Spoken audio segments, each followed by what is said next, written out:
and let you take your horse." Joel smiled and nodded. They shook hands then, and the captain turned and walked back toward his tent.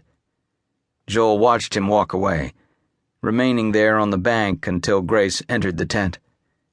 He then returned to his own tent and the chestnut gelding tied beside it. The horse had been with him since his first day assigned to the regiment.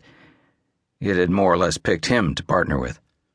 On the day they met, the gentle gelding left the herd of extra horses and walked right up to him when he approached them, bridle in hand. At the time, Joel had had no particular preference, so he accepted the chestnut's easy invitation, and there had been no reason to regret the decision ever since. Concerned about the horse's performance in battle, Joel had been pleased to find the chestnut willing and able during a cavalry charge, and fleet of foot whenever a quick retreat was ordered. That characteristic of willingness inspired Joel to name him Willing, which he soon shortened to Will. The captain had been right when he said the Idaho Territory was half a world away from Waco, Texas. But being the practical man that he was, Joel had no intention of walking that distance, and certainly no thought of leaving Will behind.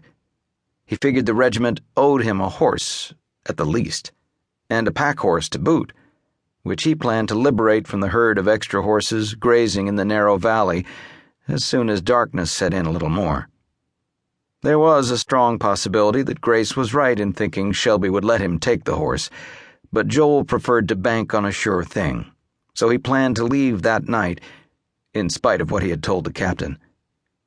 He was about to enter his tent to finish packing up his saddlebags and bedroll when the familiar figure of Sergeant Riley Tarver suddenly appeared in the diminishing light of evening. Even in the poor light, there was no mistaking the squat, solidly built Tarver as he approached on short legs, appropriately bowed for a cavalry trooper. Joel paused to await him. The sergeant was always found close to his lieutenant whenever the regiment was in battle. Joel was not oblivious of the fact that Tarver seemed to have taken a responsibility upon himself to ensure his safety. He had to chuckle when he stopped to think about it.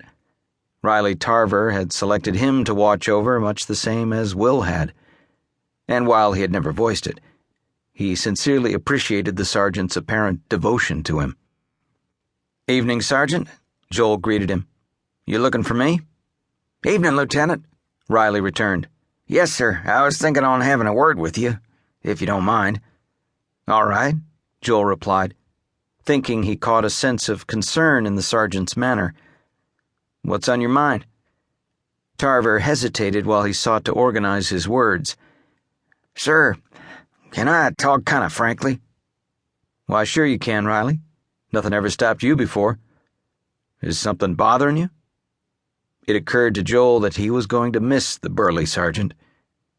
Riley pushed his campaign hat back far enough to enable him to scratch his curly white hair, still hesitant to come out with what he had come to say.